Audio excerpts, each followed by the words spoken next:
जा रहे हैं और उधर सीता मैया पुष्पक विमान पर बैठ करके रावण के साथ जा रही है। सीता माँ भी पुकार लगाती है और जैसे ही सीता माता की आवाज जटायु राज गिद्ध जी के उस कानों में आती है और जैसे ही सुना है गिद्ध ने, अरे ये आवाज जानी पहचानी लगती है कि किधर आज सुने आरत बानी,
लेकिन मैं राम जी के लिए अगर मर भी गया तो ये मेरे लिए बड़ी भाग्य की बात है।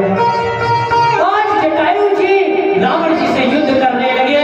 कुछ क्षण के लिए रावण को भी बेहोश कर दिया, लेकिन रावण ने जाना ये ऐसे नहीं मानेगा, तो रावण ने चंद्रहास खड़ग से जटायु जी के पर को काट दिया।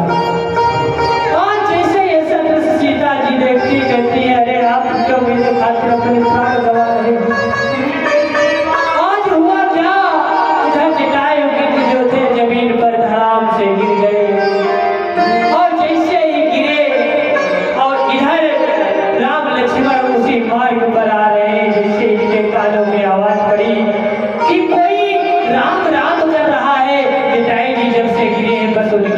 राम राम निकल रहा है और राम लक्ष्मण जैसे ही आए देखते हैं जटायु जी को, अरे ये क्या हो गया? खून की धारा बह रही है। जटायु जी को अपनी गोदी में ले लिया।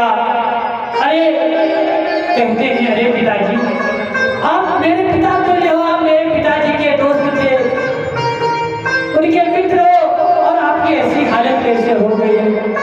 आज जटायु जी कहने लगा, अरे तुम्हारी पत्नी सीता जी को लिए जा रहा था रावण, मैंने उसको रोकने की खूब कोशिश की, लेकिन अंत में हम कुछ न कर पाए।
उनकी गोदी में प्राण त्याग देते हैं राम राम कह करके।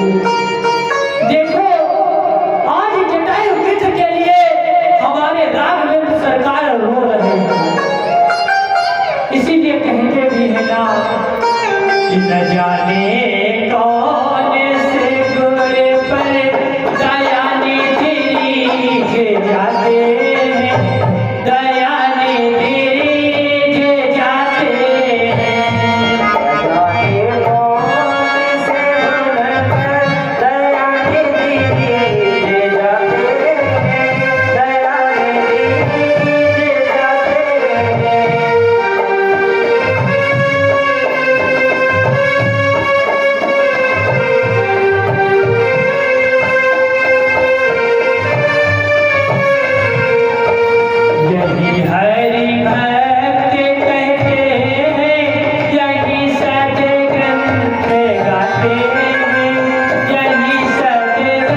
लगाते हैं। तो आज दशरथ जी के जो मित्र हैं जटायु जी महाराज, उनको गोदी में लेकर के हमारे राघवेंद्र सरकार उनको गोदी में लेकर के आंसू बहाते हैं। और जैसे ही दम तोड़ा तो आज देखिए जटायु जी का अंतिम संस्कार हमारे राघवेंद्र सरकार अपने हाथों से करते हैं, क्योंकि ये भी एक कथा आती है कि राम जी ने जटायु जी का अंतिम संस्कार क्यों किया। क्योंकि एक बार की बात थी, दशरथ जी जा रहे थे और ये कोई बात नहीं, और जिससे जो दशरथ जी थे वो बेहोश हो गए थे। और बेहोश होकर के आकाश मार्ग से गिरने लगे। तब जटायु जी जो थे इन्होंने अपनी गोदी में अपने पंखों पर बिठा करके जमीन पर उतारा और जल पान करा करके दशरथ जी के प्राणों की रक्षा की थी। तब महाराज दशरथ ने कहा था क्या मांगोगे?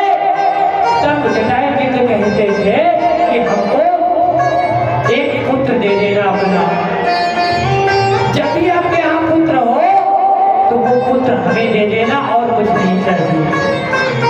और जैसे इतनी कही, आप धीरे धीरे आप विचार करिए।